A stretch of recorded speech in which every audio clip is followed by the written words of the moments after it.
A man steps into a red phone booth, unaware that the iron door behind him is slowly closing. He drops a coin into the slot to make a call, but the phone is broken and won't connect at all. Having lost $1, he feels a bit annoyed. Little does he know that the real horror is only just beginning. When he tries to leave, he discovers that the iron door won't open. Confused, he assumes it's some kind of childish prank that has temporarily trapped him inside. The sun beats down on him with unusual intensity, and the heat gradually makes him irritable. Fortunately, two office workers pass by. The man quickly taps on the glass to ask for help. They notice him and walk over, but his voice is completely blocked by the glass.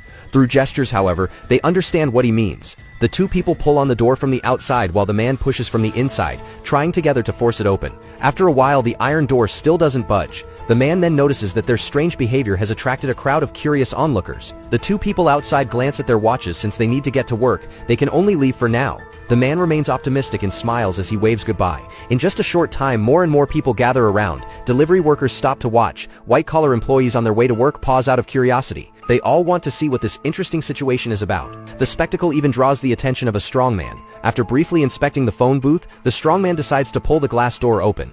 He is incredibly strong, but even when he uses all his strength, so much so that he actually breaks the door handle, the door still won't open. The crowd bursts into laughter at the absurd sight. Even the trapped man can't help but smile. Unwilling to give up, the strongman tries to prove himself. He gathers momentum and attempts to smash the glass with his body. The man inside thinks he's finally going to be saved, but after several failed attempts, the crowd laughs again. Ashamed, the strongman leaves. Since brute force doesn't work, skill must be the answer. An experienced repairman arrives. He carefully examines the phone booth but finds that there isn't even a single screw. There's nothing he can work with. Eventually, he spots a narrow gap and tries to pry the door open with a screwdriver. The gap is too small and he can't move it. He tries another gap at the top with the same result. With no solution left, the repairman reattaches the broken door handle to show that at least his skills are solid. Knowing the repairman has done his best, the man doesn't blame him. At that moment, he realizes that as more people gather, a miniature society has formed around the booth. A shoeshine man sets up shop to make money, vendors sell balloons, and some ill-intentioned people take the opportunity to steal food.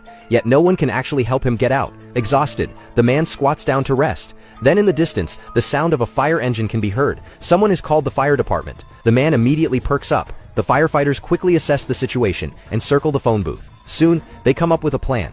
They set up a ladder and prepare to break the glass from above. The man feels afraid. The shattered glass might fall on his head. Just as the firefighters are about to act, someone in the distance shouts for them to stop. The masterminds behind the conspiracy finally appear. Dressed in green uniforms, they claim to be employees of the phone booth company, saying they need to take the broken booth back for repairs. The man is completely confused. He was about to be rescued, so what is happening now? He tries desperately to stop them, but his voice can't pass through the glass. In the end, the